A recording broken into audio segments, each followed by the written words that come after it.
As the fallout, of course, continues from the disastrous text message reveal from the Trump cabinet this week, one thing that probably needs a closer look, and I'm sure Donald Trump himself is giving it a closer look, is the fact that in those messages, his own vice president attempted to block his military action in Yemen.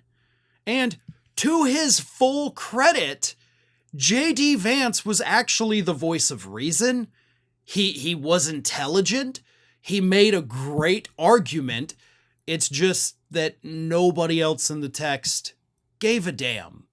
So here you have the one time a member of the Trump administration tries to do the right thing, but the crazies, the nut jobs, the Pete Hegseth, Tulsi Gabbard, Marco Rubio, Mike Waltz, all of them were basically like, yeah, shut up, JD.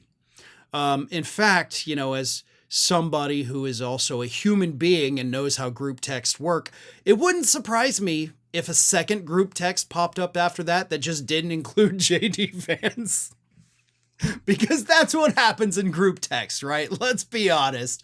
When you got the one person in the group that's like Debbie Downer, kind of crappy, you just start a new one without that person. So I don't know if Atlantic reporter Jeffrey Goldberg was added to that one, but I'm willing to bet it exists. But anyway, for those of you who may not know, here is what happened with J.D. Vance pushing back. This is from the report. As I heard it, the president was clear, green light to take on the Houthis, wrote SM, which is presumed to be Mr. Trump's senior aide, Stephen Miller. Why should Tehran's proxy get away as under Joe Biden with shooting at Navy ships and aircraft and blocking critical waterways for everyone but Iran, Russia, and China?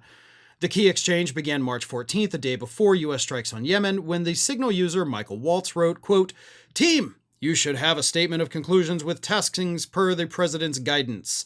But not all preferred to take that guidance. "I think we are making a mistake," the user J.D. Vance replied.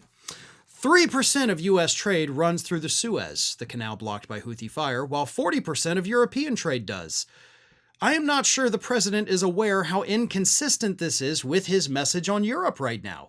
There's a further risk that we see a moderate to severe spike in oil prices. In sum, there's a strong argument for delaying this a month, doing the messaging work on why this matters, seeing where the economy is, etc. So J.D. Vance openly to the other members of Donald Trump's cabinet was like, listen, this is dumb. This is dumb for many reasons. This is dumb mainly because, hey, this could really screw American consumers badly. Seemingly the first time J.D. Vance or anyone from this administration has ever cared about consumers.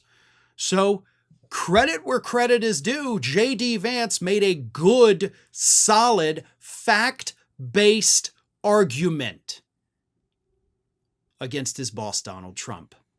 And therein lies the problem. Because if Goldberg had not reported this, Trump would have never known. And now he does. He now knows that his own vice president, the man that he handpicked because his last vice president wouldn't go along with his plans to overthrow the election results.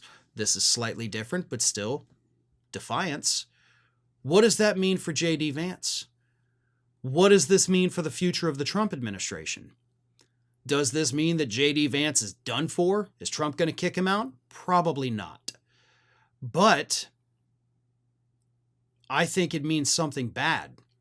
Not for J.D. Vance, but something bad for America. J.D. Vance tried to push back on Donald Trump. That's now been revealed.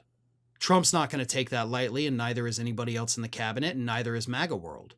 Because of that, because the one time he pushed back that we know of, he got exposed, he won't do it again. And that's the worst part of it. That's the terrifying thing, folks. J.D. Vance now knows that nothing is sacred, nothing is protected. I can't push back even when I want to. I have to now blindly go along with every single thing. Because I guarantee you he's already gotten an earful from Donald Trump.